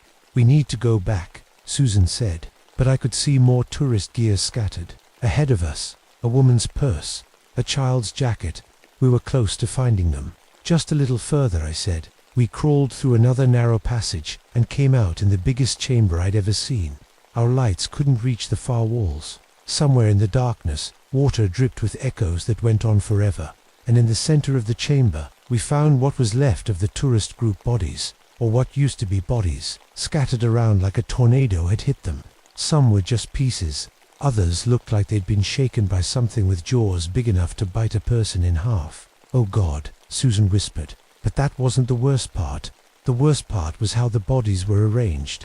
Just like the old bones in the burial chamber, these people had been placed in careful patterns, circles within circles, with their heads pointing toward the center. Whatever had killed them had the intelligence to arrange them afterward. Harry, we need to leave. Right now. I started to agree, but then I heard something that made my blood freeze. Footsteps, big ones, coming toward us from the darkness at the far end of the chamber. We turned off our lights and tried to hide behind a rock formation. In the complete darkness, we could hear something massive moving across the chamber floor. It walked on 4 legs, but sometimes it sounded like it was walking on 2. Its breathing was deep and slow, like a sleeping giant. Then our hiding spot filled with the worst smell I'd ever experienced. Like rotting meat and old bones and something wild that had never been washed. Whatever was out there, it knew we were there. The thing in the darkness made a sound I'll never forget, part growl, part roar, part something that seemed almost like it was trying to talk. Then it started, moving toward our hiding spot. Run, I whispered to Susan. We bolted for the tunnel we'd come through, our lights swinging wildly as we ran. Behind us, something huge crashed through the chamber, knocking rocks loose from the ceiling. The roar that followed us was so loud it made my teeth ache. We crawled through the narrow passage as fast as we could. I could hear whatever was chasing us trying to follow, but it was too big for the tunnel. Its claws scraped against the limestone walls, trying to dig the opening wider. Keep moving, Susan yelled. We ran through 3 more chambers before we stopped to catch our breath. My heart was pounding so hard I thought it might burst. What was that thing? Susan gasped. I don't know, but it killed those people. We tried the radio again. Still nothing. We were on our own. We need to get back to the surface and call for help, Susan said. I agreed, but when we tried to retrace our steps, the tunnels had changed. Passages that had been there before were now blocked by rock falls. New tunnels opened where walls used to be. It was like the cave was rearranging itself to keep us trapped. "This is impossible," I said. "My grandmother used to say the old places could change themselves," Susan whispered, "when they wanted to keep secrets safe." We picked a tunnel that seemed to lead upward and started walking. For an hour, we climbed through passages that should have taken us toward the surface. But when we finally came to a dead end, we were deeper than when we started. That's when we heard the roar again, echoing through the caves from multiple directions. The thing wasn't just following us, it was herding us, driving us deeper into its territory. "It's playing with us," Susan said. She was right. We'd hear it behind us, so we'd run down a different tunnel. Then we'd hear it ahead of us, cutting off our escape. Each time, it drove us further from the entrance and deeper into the unmapped sections. Hours passed. Our lights started getting dim. We were lost in a maze that kept changing, being hunted by something that knew these tunnels better than we did. In a small chamber where we stopped to rest, Susan found more bones. These were arranged differently than the others, not in circles, but in lines pointing toward the deepest part of the cave. "It's like a trail," she said. "The bones are showing us the way to something, or leading us into a trap." But we didn't have any other options. Every other passage we'd tried had been blocked or had led us in circles. The bone trail was the only way that seemed to keep going deeper. We followed the bones through tunnels that got stranger as we went. The walls showed claw marks that looked like they'd been carved by something with claws the size of kitchen knives. The temperature kept dropping until we could see our breath, even with our flashlights on. Then we started hearing voices, whispers in the darkness, just at the edge of what we could understand. Sometimes they sounded like the missing tourists calling for help. Other times they sounded like warnings, telling us to turn back. "Are you hearing this?" I asked Susan. "The tourists?" "No. The other voices. The ones telling us to leave." Susan stopped walking. "Harry, I think those might be the ancestors. The people buried in the sacred chambers. They're trying to warn us." I didn't believe in spirits, but I was starting to believe in things I couldn't explain. The voices got louder as we went deeper, like a whole crowd of people were trying to tell us something. Then we came to the chamber where it all made sense. The tunnel opened into a space so big our lights couldn't find the walls. The floor was covered with bones, not arranged in patterns this time, but piled up like a harvest. Hundreds of skeletons from different time periods. Some were old enough to crumble when we looked at them. Others still had clothes and jewelry. And in the center of all those bones, we saw the thing that had been hunting us. It was huge, maybe 10 feet tall when it stood on its back legs. It looked like a bear, but no bear had ever been that big or that smart. Its fur was black as cave water, and its eyes reflected our lights like mirrors. When it opened its mouth, we could see teeth that belonged on something from a nightmare. But the scariest part was the way it looked at us. Not like an animal looking at prey, but like something intelligent studying a problem. It had been collecting these bones for a long time, decades, maybe centuries, and it arranged them with purpose, like it was honoring the dead even as it killed the living. The creature saw us and let out another roar that shook dust from the ceiling, but this time it didn't charge. It just watched us, like it was deciding what to do. That's when I realized we weren't just in its hunting ground. We were in its home, and everything we'd seen, the arranged bones, the changed tunnels, the voices in the darkness, it was all connected to this ancient thing that had been living in the deepest parts of Mammoth Cave since before anyone started keeping record. Susan grabbed my arm. "Harry, look at the bones. Really look at them." I looked closer and saw what she meant. The skeletons weren't just piled up randomly. They were arranged by age, the oldest ones forming the outer rings, the newest ones in the center, like the creature was building some kind of monument to everyone it had killed. And right in the center, still wearing their tourist clothes, were the 8 people we'd come down here to rescue. The creature and I stared at each other across that bone-filled chamber for what felt like forever. Its eyes were intelligent, older than anything I'd ever seen. This wasn't just some animal that had wandered into the caves. This was something that belonged here, something that had been here longer than anyone remembered. "Don't move," I whispered to Susan, but she was already backing toward the tunnel entrance. "Harry, we need to go now." The creature tilted its massive head, listening to our voices. Then it did something that made my blood freeze. It spoke. Not words exactly, but sounds that almost made sense, like it was trying to copy human speech, but couldn't quite get it right. It pointed one enormous claw toward the bone arrangements, then back at us. "It's trying to tell us something," I said.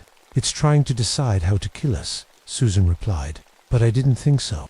The creature could have killed us already if that's what it wanted. We were trapped in its territory with nowhere to run. Instead, it seemed to be ... communicating. I looked at the bone patterns again, really studied them this time. The arrangements weren't random or crazy. They were deliberate, careful, almost respectful. The creature had placed each skeleton with purpose. "Susan, I think this thing is a guardian." "A guardian of what?" "The burial chambers. The sacred sites. Your grandmother said some places weren't meant for outsiders." The creature heard me say grandmother, and its ears perked up. It made more of those almost words, pointing toward the deeper tunnels. "I think it wants us to follow it," I said. "Harry, no. That's exactly what it wants. To get us somewhere we can't escape." But something in the creature's posture had changed. It wasn't hunting us anymore. It was ... inviting us. Like it wanted to show us something important. Against every instinct I had, I started walking toward it. The creature backed up, staying about 20 feet away, leading us toward a passage at the far end of the chamber. "Harry, don't," Susan whispered, but she followed me anyway. The creature led us through tunnels that were older than anything I'd seen in the mapped sections. The walls were carved with symbols that looked Cherokee, but older, much older. These weren't tourist caves or natural formations. These were ceremonial spaces, places where people had come to honor their dead for thousands of years. We walked for maybe half an hour, always going deeper. The creature stayed ahead of us, sometimes looking back to make sure we were following. Its movements were careful, almost gentle. It avoided stepping on the carved symbols in the floor. Finally, we came to a chamber that took my breath away. It was a natural cathedral, with a ceiling that disappeared into darkness above us. The walls were covered in paintings, pictures of hunts and ceremonies and people who had lived here long before Europeans came to Kentucky. And in the center of the chamber was the most beautiful thing I'd ever seen underground. A natural spring, perfectly clear, with water so pure it looked like liquid crystal.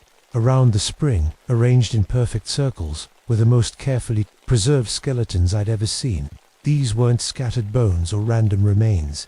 These were people who had been buried with ceremony, with respect, with love. The creature walked to the edge of the spring and drank. Then it looked at us and made those almost word sounds again. "It's showing us the sacred burial ground," Susan whispered. "The real one. The one my grandmother told me about." I understood. Then, the tourists hadn't just wandered into restricted cave areas. They'd stumbled into a place that had been sacred for thousands of years. And this creature, whatever it was, had been protecting that place all this time. "How long have you been here?" I asked the creature. It looked at me with those ancient eyes and made a sound that might have been always. Susan walked closer to the spring. "Harry, look at this." She was pointing to marks in the stone around the water's edge. Claw marks, but old ones. Very old. Some of them looked like they'd been carved into the rock over centuries of use. "This thing has been drinking from this spring for generations," she said. "Maybe centuries. It's not just guarding the burial ground. It's part of it." The creature watched us examine the sacred site, and I got the feeling it was testing us, seeing if we understood, seeing if we would treat this place with respect. Then I heard something that made me spin around. Footsteps in the tunnel behind us. Human footsteps. "Susan, someone else is down here." The creature heard it too, and its whole body changed. The gentle, patient guardian became something fierce and dangerous. It bared teeth the size of my fingers and let out a roar that shook rocks from the ceiling. 3 men with flashlights came into the chamber. Cave explorers, from the look of their gear. They saw the spring and the burial site and started taking pictures. "Jackpot," one of them said. "This'll be worth a fortune to collectors." They were treasure hunters, grave robbers. They'd followed us down here looking for artifacts to steal from the sacred burial site. The creature didn't wait for explanations. It charged. What happened next was fast and brutal and completely one-sided. The men tried to run, but you can't outrun something that knows every tunnel in a 400-mile cave system. The creature caught them one by one and brought them back to the burial chamber. But here's the thing that still gives me nightmares. It didn't just kill them. It arranged their bodies with the same care and respect it had shown all the others. Even grave robbers were given proper placement in the bone circles. It honors everyone, Susan said quietly, even the ones it has to kill. The creature looked at us again, and I knew we were at a decision point. We'd seen its secret. We knew about the sacred burial ground and the ancient guardian that protected it. Now it had to decide if we were like the respectful visitors who deserved to live, or like the grave robbers who had to die. The creature studied us for a long time after it finished arranging the grave robbers' bodies. I could feel it weighing our intentions, deciding our fate. Susan and I stood perfectly still by the sacred spring, trying to show respect for the ancient burial ground. Finally, the creature approached us. It moved slowly, carefully, and stopped just a few feet away. Up close, I could see scars on its fur, old wounds from fights that had happened decades ago. This guardian had been protecting the sacred sites for a very long time. It reached out one massive claw and gently touched the ranger badge on my shirt. Then it made those almost word sounds again, but softer this time. Sadder. I think it's trying to tell us about other rangers, Susan whispered. Other people who've been down here. I thought about all the missing person reports over the years, cave explorers who'd never come back, researchers who'd gone into the deep sections and disappeared. How many of them had found this place? How many had been killed for violating sacred ground, but some had been allowed to live? The creature wouldn't still be trying to communicate if every outsider ended up in the bone circles. We respect this place, I told the creature. We won't tell anyone about the burial ground. The creature tilted its head, listening. Then it did something amazing. It walked to the wall where the ancient paintings were and pointed to a specific image, a picture of a man in what looked like park ranger clothes, standing next to a creature that looked exactly like our guardian. Harry, that ranger's been here before, Susan said. The painting is old, but not ancient. Maybe 50, 60 years ago. The creature pointed to itself, then to the painted ranger, then to us. It was showing us that other rangers had made agreements to protect this place. I understood. You want us to keep people away from here. The creature nodded, actually nodded, like it understood every word. We'll seal the entrances, I promised. Make sure no one else finds the sacred burial ground. For the first time since we'd met, the creature seemed to relax. It walked back to the spring and drank again, then lay down beside the water like an enormous dog. How do we get out of here? Susan asked. The creature stood up and started walking toward a tunnel I hadn't noticed before. It looked back at us and made an encouraging sound. We followed it through passages that led steadily upward. These tunnels were different from the ones we'd been lost in before. Straight, direct, like a highway back to the surface. The creature had been toying with us earlier, keeping us lost in the maze. Now, it was showing us the quick way home. After an hour of steady climbing, I started to see light ahead. Real light, not from our flashlights. Daylight. We came out of a cave entrance I'd never seen before, hidden behind a rockfall about half a mile from the main visitor center. The creature stopped at the entrance and wouldn't come any further into the light. Thank you, I told it. It made one last sound, almost like goodbye, and disappeared back into the darkness. Susan and I walked back to the ranger station in silence. How do you explain what we'd experienced? How do you write a report about an ancient guardian and sacred burial grounds we didn't? The official report said the tourist group had been killed in a cave-in caused by the heavy rains. The 3 grave robbers were listed as separate casualties in an unmapped section. We recommended that the entire lower cave system be sealed permanently due to structural instability. The Park Service approved the closure without asking too many questions. Within a month, we dynamited the main entrances to the deep sections and posted warning signs about dangerous conditions. But I kept my promise to the Guardian. For the next 20 years, until I retired, I made sure no one got into those deep caves. I watched for treasure hunters and unauthorized explorers. I turned away researchers who wanted to study the structural anomalies in the restricted sections. And sometimes, late at night, I'd hear something roaring in the deep tunnels beneath. Mammoth cave, not angry roars, satisfied ones. The sound of a guardian that knew its sacred places were still safe. Susan transferred to another park 6 months later.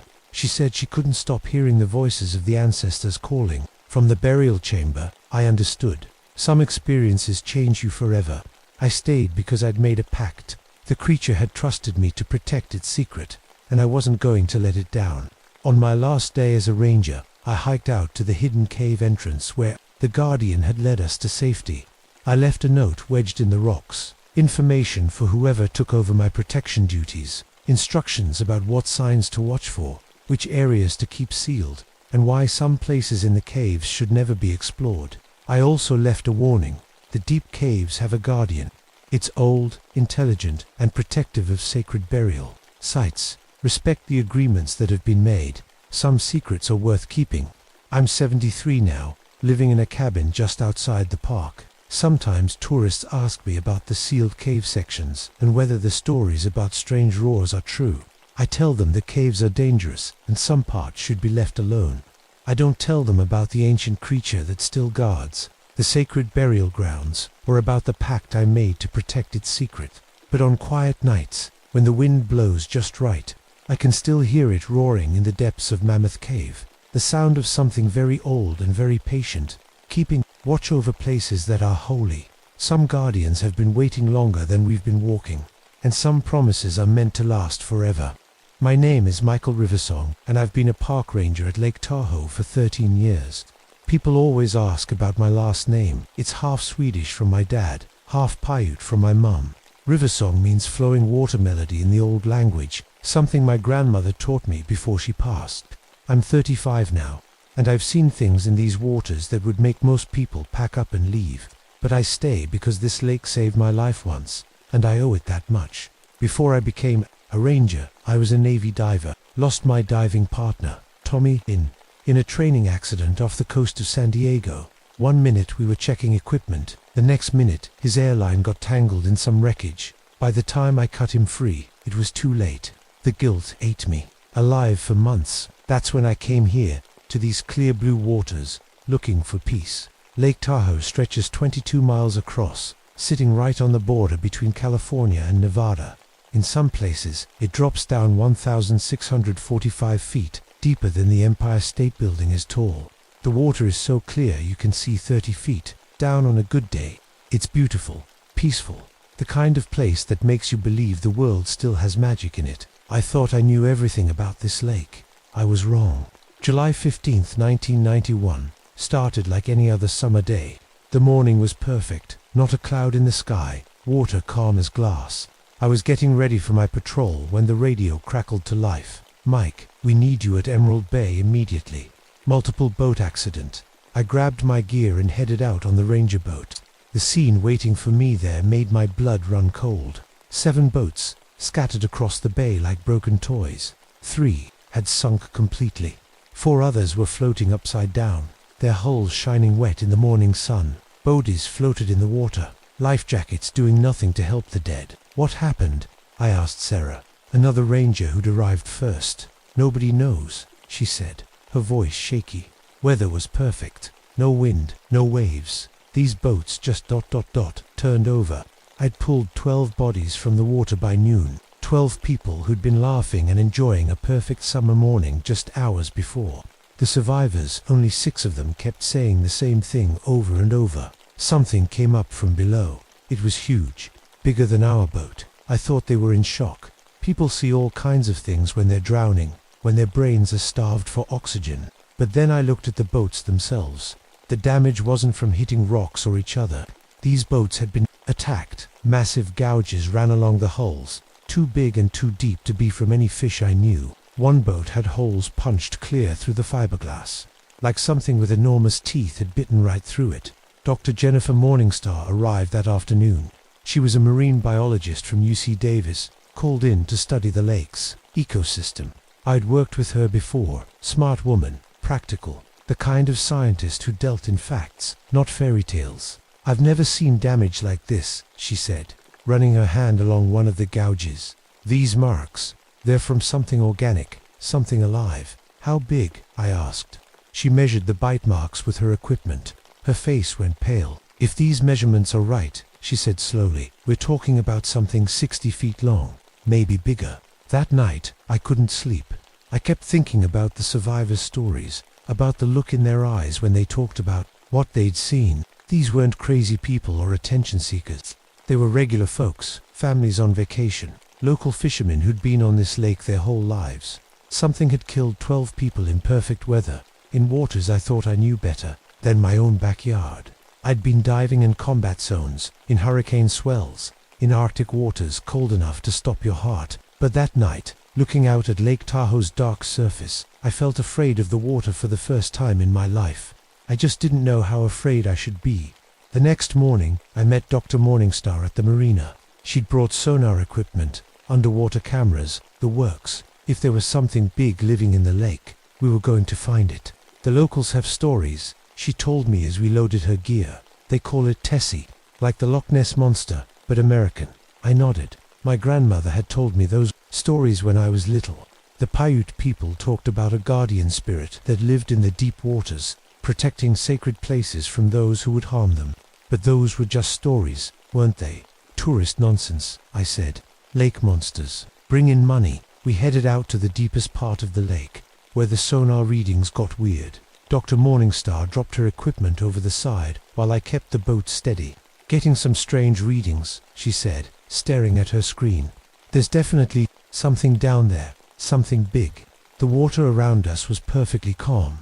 To calm, even on windless days, there's usually some movement on the surface. But the lake was like a sheet of dark blue glass, reflecting the sky so perfectly it hurt to look at. How deep, I asked. 400 feet, and descending. Fast. I felt the hair on my neck stand up. Nothing should be able to move that quickly at that depth. The pressure alone would crush most fish. That's when the boat lurched. It wasn't a wave. Waves have rhythm, predictable motion. This was like something enormous had bumped us from underneath. The boat rocked violently, and Dr. Morningstar grabbed the rail to keep from falling. Did you feel that? She whispered. Before I could answer, the sonar screen went crazy. Lines and shapes appeared and disappeared so fast I couldn't make sense of them. Then, suddenly, everything went quiet. It's gone, Dr. Morningstar said. Whatever it was, it's gone. But I could feel eyes watching us from somewhere deep below. We spent the rest of the day collecting water samples and taking readings. Everything seemed normal on the surface, but I couldn't shake the feeling that something was very wrong. The few fish we saw were swimming in tight circles, like they were confused or scared. That evening, we interviewed the survivors again. Mary Chen, a local teacher, had been on one of the boats with her family. It came up right underneath us, she said, her hands shaking as she held her coffee cup.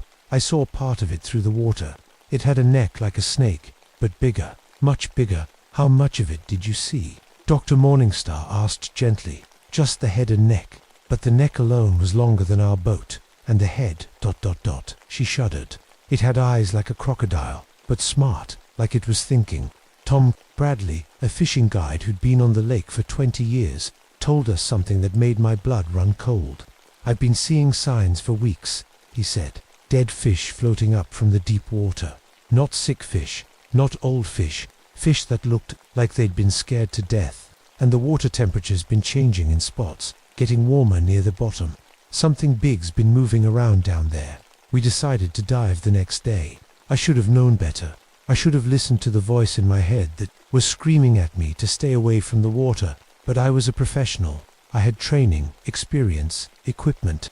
How dangerous could it be? Dr. Morningstar and I suited up in full scuba gear and dropped into the water at the same spot where the sonar had picked up the strange readings.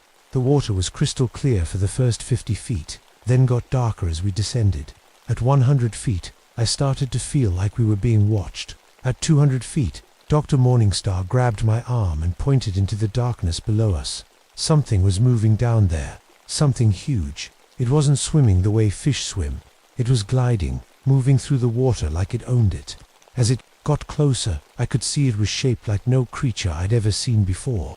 Long and serpentine, with 4 massive flippers and a neck that seemed to go on forever.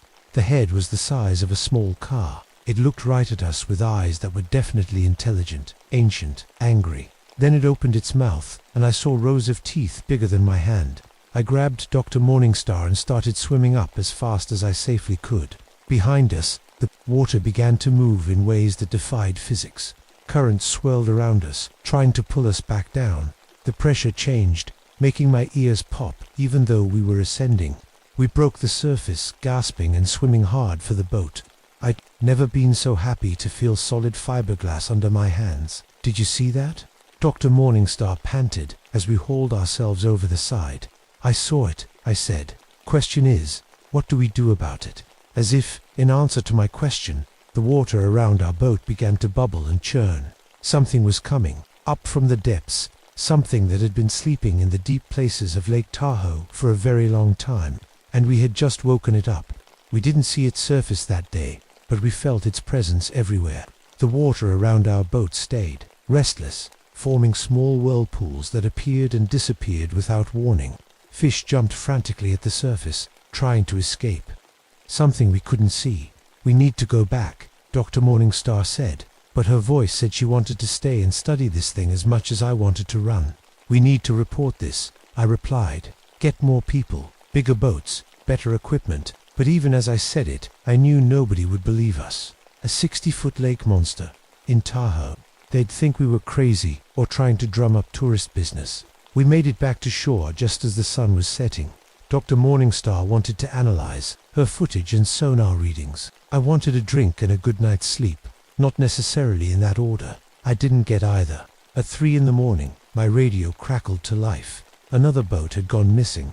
This time it was the research vessel from the university, the one Dr. Morningstar's team had been using for water quality studies. I found the boat floating empty near the middle of the lake. No sign of the 3 graduate students who'd been aboard. No sign of a struggle. The boat was intact, engines still running, but the water around it was stained dark red. The students' names were Kevin, Lisa, and Jake. Kevin was 24, getting married next month. Lisa was working on her thesis about lake pollution. Jake was just 19, barely old enough to drink. I called for search and rescue, but I already knew we wouldn't find them alive. Dr. Morningstar met me at the marina as the sun came up. She looked like she hadn't slept either. I've been going through the footage from yesterday, she said. Mike, this thing, it's not possible. The way it moves underwater, the depth it can reach, the size. Nothing like this should exist. But it does exist, I said, and it's killing people. She showed me her computer screen. The sonar image was fuzzy, but I could make out the shape of something enormous moving through the water below the research boat. This was taken 30 minutes before they went missing, she said. Look at the depth reading. 800 feet. The creature had been hunting at a depth that should have crushed any living thing, and it had somehow reached the surface in minutes. There's something else, Dr. Morningstar said. I called my friend at the Tribal Cultural Center. She told me some stories about this lake that aren't in any tourist books. My grandmother's voice echoed in my memory. Old stories, told in the Paiute language, about something that lived in the deepest waters and protected sacred places. What kind of stories? According to the Paiute elders, there are underwater caves in this lake that are sacred burial sites. The creature, they call it the Guardian, protects those places from anyone who would disturb them or pollute the water. I thought about the boats that had been attacked. All of them had been dumping something into the lake trash, chemical, waste from motors, untreated sewage from their holding tanks. You think this thing is some kind of environmental protector? I think this thing is older and smarter than we want to believe, she said. And I think it's very, very angry. That afternoon, we took my ranger boat back out to try to find the missing students. I'd called in a dive team, but the water was too deep in most places, and we didn't know where to look. We were about a mile from shore when the lake went dead calm again. It's here, Dr. Morningstar whispered. The water around our boat began to move in a slow circle, like we were sitting in the middle of a huge, lazy whirlpool. But there was nothing lazy about what was creating it. Mike, Dr. Morningstar said, her voice tight with fear. Look at the depth finder. The screen showed something massive directly beneath us, rising fast. The boat lurched upward as something enormous passed underneath. I caught a glimpse of dark green scales and realized we were looking at just a small part of something much, much larger. Then the creature's head broke the surface 50 yards away. I'd seen it underwater, but seeing it in daylight was different. The head was huge, bigger than a car, with intelligent eyes that fixed on us immediately. The neck rose 20 feet out of the water, dripping and swaying like a giant snake. But it wasn't a snake. This was something prehistoric, something that should have died out millions of years ago. Plesiosaur, Dr. Morningstar breathed. It's a plesiosaur, but they're extinct. They've been extinct for 65 million years. The creature opened its mouth and made a sound I'd never heard before, part roar, part whale song, part something else entirely. The sound went right through me, vibrating in my chest and making my teeth ache. Then it started swimming toward us. I gunned the engine, but the creature was faster. It moved through the water like it was flying, its massive flippers pushing it forward with terrifying speed. "It's not trying to catch us," Dr. Morningstar said suddenly. "It's hurting us." She was right. Every time I tried to turn toward shore, the creature would surface nearby, blocking our path. It was driving us toward the deepest part of the lake. The water began to churn round us, forming a whirlpool with our boat at the center.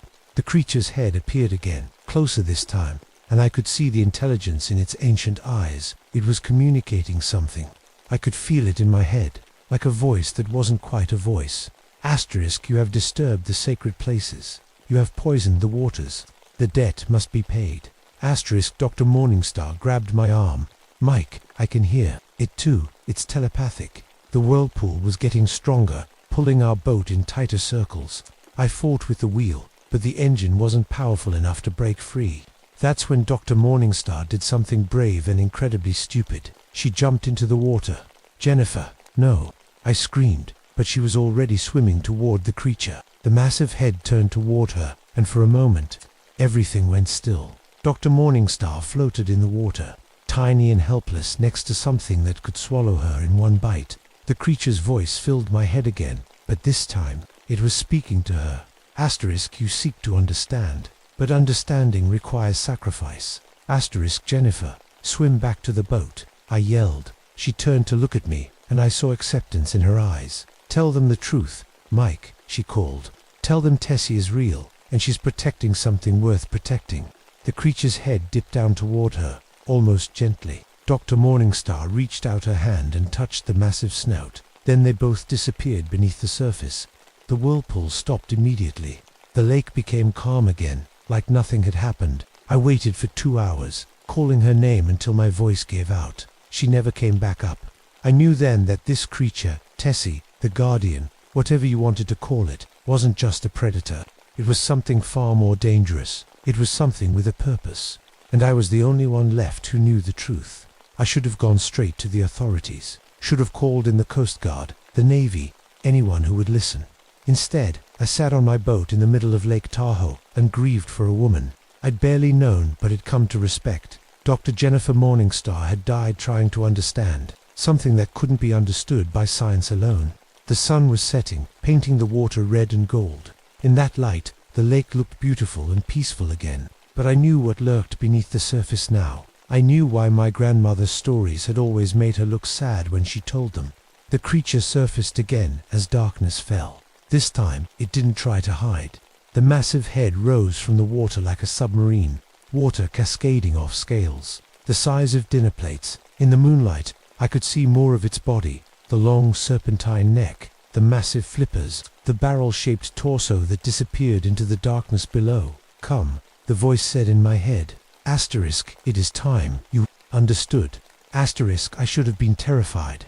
I should have gunned the engine and headed for shore. Instead, I found myself reaching for my diving gear. "I'm not going down there," I said out loud. Asterisk, "You are Rippersong. Your people know the old ways. You will come." Asterisk, the creature began to descend, but slowly, like it was waiting for me. Against every instinct I had, I put on my wetsuit and breathing apparatus. The water was warmer than it should have been at that depth. As I descended, following the creature's massive form, I realized why. There were thermal vents down here, underwater hot springs that kept the deep water livable. At 300 feet, the creature stopped and waited for me. This close, I could see that its hide was scarred with old wounds, harpoon marks, bullet holes, the marks of human attempts to kill it over the decades. "Here," it said, and I looked where it was pointing with one massive flipper. Carved into the rock wall of the lake bottom was an opening, a cave entrance, but not natural. This had been shaped by human hands, decorated with symbols I recognized. From my grandmother's stories, the creature gestured for me to follow it inside. The cave was bigger than I'd expected, and it wasn't flooded. Somehow, there was air inside, heated by the thermal vents. My equipment told me I could breathe here, though I kept my mask on just in case. The walls were covered in petroglyphs, ancient pictures that told a story. I saw images of the lake, of the creature, of my people living peacefully alongside the Guardian for thousands of years. Asterisk, your ancestors. Understood. Asterisk, the creature's voice echoed in the cave. Asterisk, the lake is sacred. The deep places are burial grounds for the honored dead. For centuries, we protected each other. Asterisk, I moved deeper into the cave and found what the creature had been protecting. All along, human remains, but not recent ones. These were ancient burials. Paiute ancestors laid to rest in the traditional way. The bodies were wrapped in tanned hides and placed on stone platforms, surrounded by precious objects, turquoise jewelry, obsidian tools, things that had been important in life. They poisoned the water above the sacred places. The creature continued. Asterisk, they dumped their waste where the honored dead sleep. This cannot be permitted. Asterisk, so you kill them, I said. Asterisk, I defend, as I have always defended, as my kind have defended since the ice retreated and your people first came to these waters. Asterisk, I understood now. This wasn't a monster, this was a guardian, just like the old stories said. It had been protecting this underwater cemetery for generations, only becoming violent when people threatened what it was sworn to defend. Dr. Morningstar... Is she? Asterisk, she understood. At the end, she chose to join the honored dead rather than betray the sacred trust. Asterisk, in an alcove near the back of the cave, I saw recent bones, human bones, arranged carefully and respectfully. The remains of people who had died in these waters, brought here and given proper burial rites, including, I realized, the bones of the 3 graduate students. They were not evil, the creature said. Asterisk, but they served those who poisoned the sacred waters. Their deaths were necessary. Asterisk, and me. I asked, why am I still alive? Asterisk, you are Riversong. Your blood knows these waters. Your grandmother's grandmother knew my grandfather's grandfather. You understand the balance. Asterisk, I did understand. My grandmother had tried to teach me about balance, about respecting the old ways and the old places. I'd thought they were just stories. You must choose, the creature said. Join your voice to ours in protecting the sacred places, or join the honored dead. It wasn't really a choice at all. What do you need me to do? The creature's massive head lowered until we were eye to eye. Its breath smelled like deep water and ancient stones. Asterisk, make them stop poisoning the sacred waters. Make them respect the places where the dead sleep. Do this, and the killing will end. Asterisk, and if I can't, then you will rest with the honored dead, and I will find another who can. I looked around the cave one more time, at the ancient burials and the recent bones, at the petroglyphs that told the story of a covenant between my people and this ancient guardian. I'll do it, I said. I'll protect the lake, swear it by the sacred waters. I knelt and placed my hand on the stone platform where the oldest remains rested. I swear by the sacred waters and the honored dead, I will protect this place. The creature's voice filled the cave, but this time it wasn't words. It was a song, low and deep and ancient. The song that had given my family our name, the flowing water melody that my grandmother used to hum when she thought no one was listening. I swam back to the surface with that song echoing in my head, carrying a promise I intended to keep. The official report listed Dr. Jennifer Morningstar's death as a diving accident. The 3 graduate students were presumed drowned, their bodies never recovered. The boat capsizing incident was blamed on a freak weather phenomenon, something about sudden wind shears and microbursts that made perfect sense to people who hadn't been there. I didn't argue with any of it. Instead, I went to work. I started by tracking down every boat owner who'd been dumping waste in the lake. I made surprise inspections, wrote citations, and made it clear that the days of treating Lake Tahoe like a garbage dump were over. When people complained, I told them about the new environmental protection laws, most of which I made up on the spot. I worked with the tribal elders to identify the exact locations of the underwater burial sites. We marked them on nautical charts as protected archaeological areas and got them officially designated as no-dumping zones. I gave presentations to tour boat operators, fishing guides, and marina owners about the importance of keeping the lake clean. I never mentioned Tessie directly, but I made sure everyone understood that there would be consequences for polluting the water. The attacks stopped. Oh, there were still sightings. Tourists occasionally reported seeing something large moving. In the deep water, local fishermen told stories about glimpses of something serpentine in the early morning mist, but nobody else died. The creature kept its word. and I kept mine. I see it sometimes, when I'm out on patrol alone. A ripple in the water that's too big to be a fish, a shadow moving in the depths that's too long to be anything natural. When that happens, I cut the engine and wait. Sometimes the massive head surfaces nearby, just for a moment, long enough for us to acknowledge each other, long enough for me to know that the Guardian is still watching, still protecting the sacred places. I've been at Lake Tahoe for 20 years now. I've trained other rangers, taught them about water safety and environmental protection. I tell them the old stories my grandmother told me about the importance of respecting the lake and the things that live in it. Most of them think they're just stories. A few understand. Last month, a development company proposed building a new marina right over one of the burial sites. The project was mysteriously cancelled when their survey boat hit an underwater obstacle that punched a hole clean through the hull. No one was hurt, but the message was clear. I'm getting older now, 45 years old, with grey in my hair and arthritis in my joints from too many cold water dives. Someday soon, I'll need to pass the responsibility on to someone else.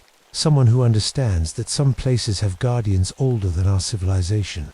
Someone who knows that respecting them isn't superstition, it's survival. The lake is quiet today, peaceful in the afternoon sun. Families are swimming near the shore. Kids are learning to water ski. Couples are taking romantic boat rides. They have no idea what watches over them from the deep places, what ancient presence keeps the sacred waters clean and safe. And that's how it should be. Some secrets are worth keeping. Some truths are too dangerous for everyone to know. But I know, and when the time comes, I'll find someone else who can carry the weight of that knowledge. Someone who can stand guard between the world of the living and the realm of the honored dead. Until then, I'll keep doing my job, protecting the lake, protecting the tourists, and protecting the ancient covenant that keeps an impossible creature from becoming a monster. My name is Michael Riversong, and I'm a guardian now, just like my ancestors were, just like Tessie has always been. The lake is beautiful today, deep blue and crystal clear. If you didn't know better, you'd think it was just water. But I know better, and I know we're being watched by something that remembers when the ice retreated and the first humans came to these sacred waters. Something that intends to make sure the honored dead sleep peacefully for generations to come. Some places have guardians older than our civilization. Respect them, and they protect us all.